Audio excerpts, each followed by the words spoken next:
Devices like your phones and tablets are a gold mine for sensitive personal information. While you may tell some apps they can't get into it, new findings show they're getting it done anyway. See, Dave Hatter is here to save us and break it down.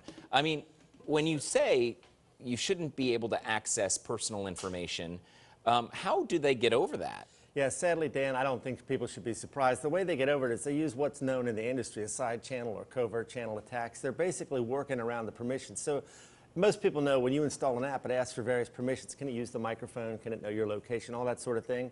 And in this case, people are explicitly denying those permissions, but what they're doing is saying, okay, your phone, if you have location services turned on, does things like store something called EXIF data in photographs you take, which includes the location, the longitude and latitude of where that photo was taken.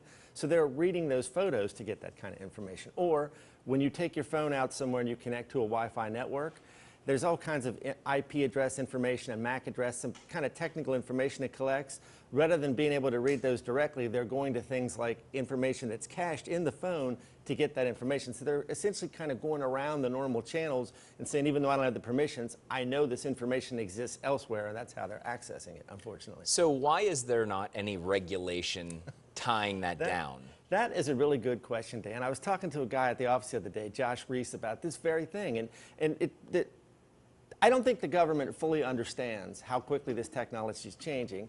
These kind of things keep coming up, and I think there's the risk if you get regulation, if you get the legislative body involved, that they're going to foul all this stuff up, because by the time they even get to the point where they would have a bill proposed, the technology in many cases has changed.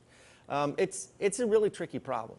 So I guess for consumers out there, just know that this is happening. Well, in this particular case, a company called the International Computer Science Institute did a test, and they did a presentation where they presented their findings. They tested 88,000 apps in the Android App Store, and they found about 1,300 of them were using some kind of side channel type action like this to get it. Shutterfly is one of the more well-known ones where they're reading the information out of photos to get this data. Yeah, you need to be aware that this is a possibility, and that even if you are explicitly denying these permissions, which I would encourage people to do, I mean, I'm not going to give you access to the microphone on my phone unless it's an application that I use specifically to somehow use the microphone on my phone, you know?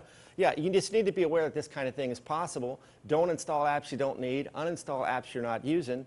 And now Android, they reported this to Google. Google is making some changes to the next version of Android. It's not due till later this year. So you could potentially install that, and that may address some of these things. But until then, you just got to know it's a possibility, and frankly, try to do what you can to limit that information leaking out. With that said, that's a lot to digest. It is, yeah. So we're going to put a lot more information on our website at fox19now.com, and also this interview will be there probably in about an hour and a half. So Dave, thank you. I mean, I appreciate it. By the way, always you're a good pleasure, man. Dan. Yep. You're a good man being here today because it's a special day. Today is my wife Leslie's birthday, and I just wanted to say happy birthday, Leslie. You're awesome. Love you, and I hope you have a great day. Hey, happy wife, happy life. Exactly, Dan. All right, Thanks. Jessica, over to you. Smart man.